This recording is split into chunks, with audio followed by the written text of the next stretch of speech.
Well, I said this to one other dear mutual friend, Jim Chafee, that this conversation could go almost any direction. I'm aware of that going into it. So, Yeah. I got some tricks for you too. well, everybody knows you, Chuck, as the upfront guy. So I'd rather start with Soozi and be a little counterintuitive. Okay. Absolutely. Because I'm told that your Continental story really started with you. Is that right?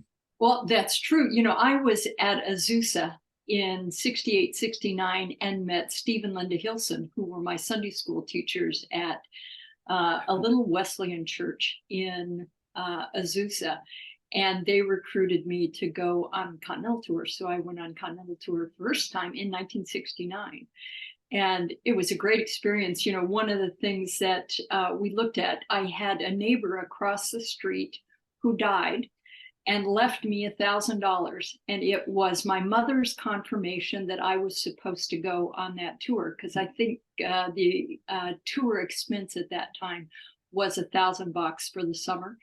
And it was a great experience. I was on tour with Steve and Linda Hilson, met Ken and Nancy Wagner, tons of people at that time. And on that tour, met and fell in love with Dan Burgess, who I did marry. And we subsequently took 4 tours, starting with a world tour in 1970. Chuck and I, of course, went to high school together. So when I went on the road, and Dan and I then recruited Chuck for Jeremiah People. That's correct. I never knew that. Oh, you didn't? No. Yeah, actually, what happened was they recruited me in 71. I was a senior in college, and asked me to go on the road and asked me to audition, actually. And I thought, if I leave school, I'll never go back. Because I was raised in a very conservative, kind of enclosed Colorado, don't go anywhere. Basically, I was raised in the environment where you decide in junior high what you're going to do, then you go to college, you get your degree, you do it, and you do it till you die. That was the environment I was raised in. And to do something like this was beyond my comprehension of what to be able to travel and perform. I thought, no way. So I knew if I go, I'd never go back. So I told them no. I felt like I'd become a Christian about 3 years prior to that through Soozi.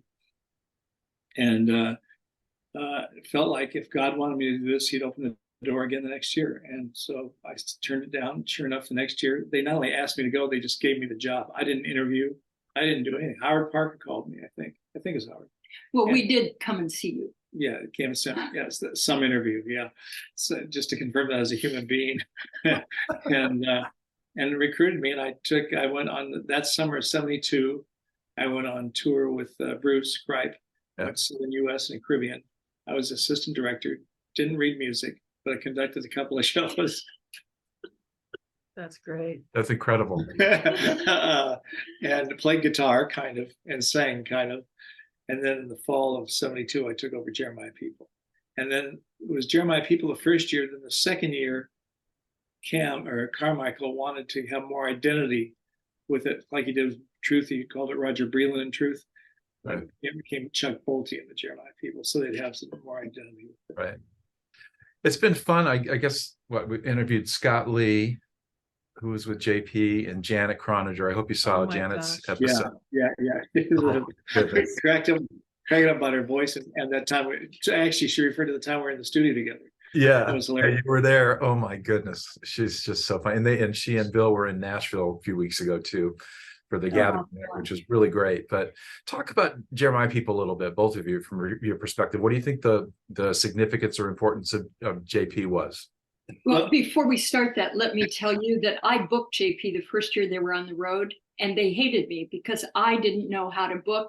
And so if a church was open, they would drive however far it was to that church, and then they would drive to another church, right? So I didn't have much experience in booking, but I was really good at getting those concerts booked, which at that time was really all Cam cared about. People on the road, they suffered. That's because she has no concept of maps. Or time.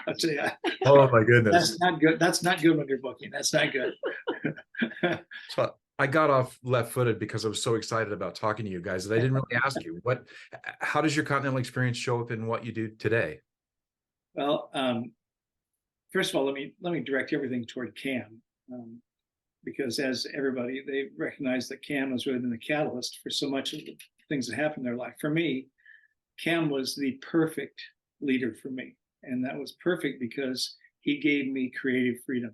I mean, I was 22 years old.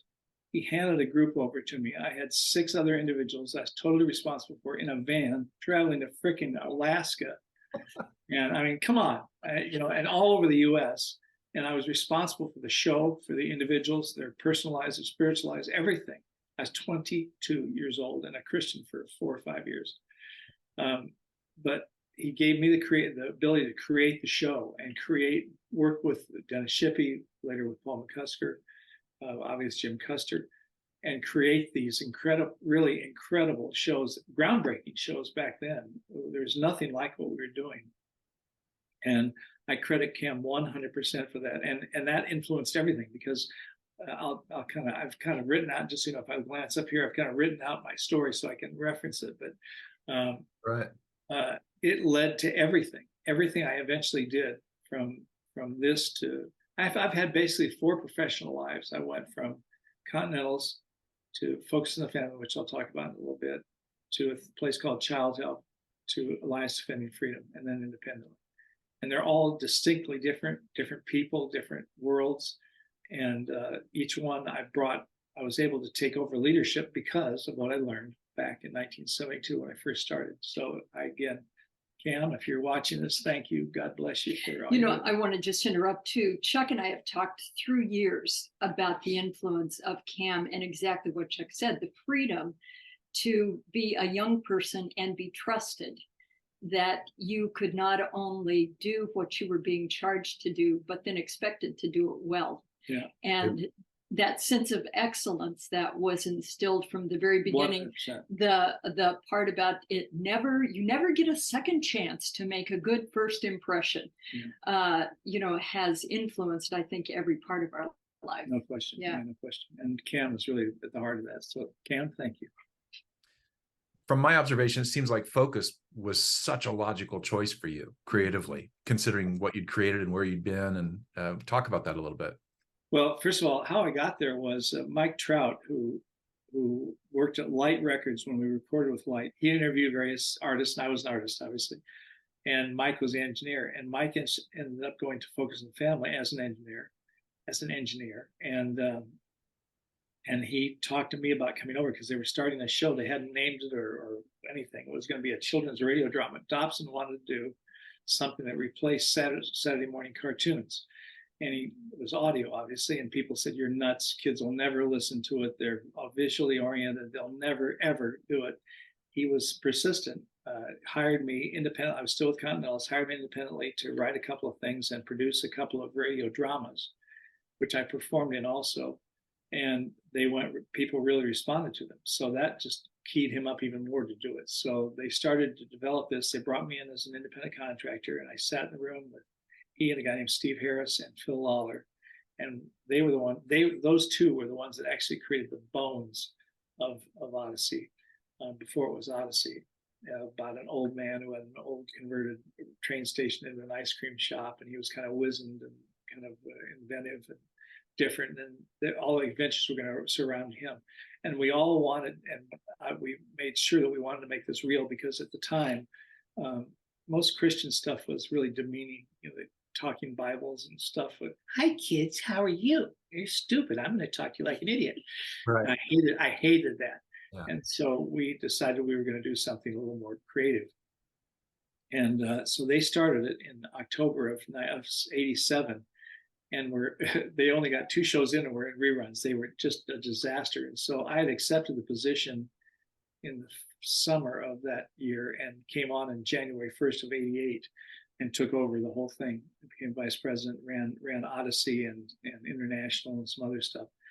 But Odyssey, one of the first meetings I had was with the 2 writers, and I brought Paul in, but I was with these other 2 guys. Paul McCusker, for those that Paul McCusker. I worked with Paul with Jeremiah People. He had always loved Jeremiah People and came in and eventually wrote for them. And I brought him over to Focus. He's an incredible writer, incredible guy. He's been a friend for over 40 years. He's just an incredible talent. And we formed a great team. And then Odyssey became something we never ever dreamed. My name's more associated with that than Jeremiah people now. I mean, it's like I in certain circles, I might as well be Brad Pitt. You know, Chuck Bolte. Oh my God, it's just stupid. It's really stupid, but it's a lot of fun. I'll tell you that. It's a lot of fun. We had a great time. That was I was only there 8 years. And I left there and went with an organization called Child Help, and Child Help is an international, national organization that works on the prevention and treatment of child abuse.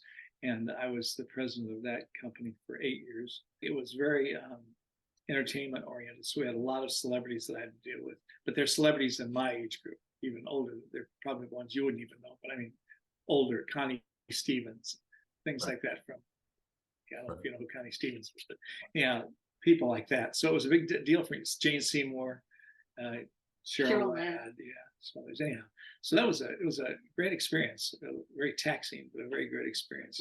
When you learn how to be a leader, and you have to learn, you have to have some natural instincts to be a leader. You can't just, I mean, you can develop as a leader, but you have to have some natural instincts, which I had.